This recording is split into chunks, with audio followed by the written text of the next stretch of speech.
This recipe of dalgosht will make you go crazy because I am going to reveal today one secret thing which make your dalgosht taste luscious.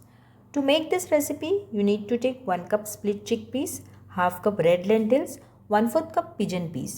First wash it with water, soak into the water for half an hour.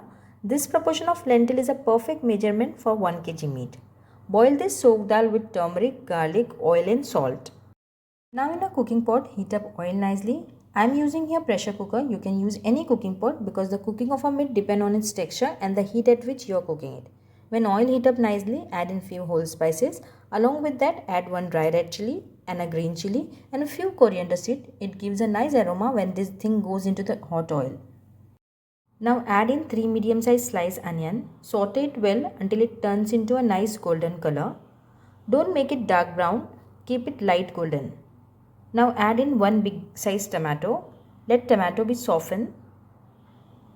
Then add in around 1 kg meat, 1.5 tablespoon ginger garlic chili paste, 1/4 teaspoon turmeric, 3 teaspoon coriander powder, 1 teaspoon cumin powder, 1 teaspoon black pepper powder, 1 teaspoon garam masala powder, 2 teaspoon red chili powder, 1 teaspoon chaat masala, little bit of fenugreek leaves, add salt as per taste, add some coriander leaves and saute it well.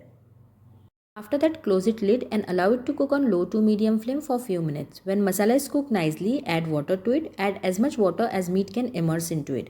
Now take 1 handful of curry leaves and 1 handful of coriander seeds in a 1 cotton cloth. Make potli of it. Add this into the meat and let it cook along with it. Doing this makes dalgosht more aromatic and savory. When meat is cooked, as I have told you in the beginning of the video, that it depends on its texture. Usually it takes 25 to 30 minutes. Now add in bottle gourd and remove this potli without fail. Pour this boiled lentil. I am using here dry mango. You could add some amchur powder instead. Squeeze some lemon juice. After that, in a pan, add ghee and oil. When it heats up nicely, add cumin, curry leaves, garlic, dry red chili, green chili and pour this tadka onto the dal. And here it's done and ready.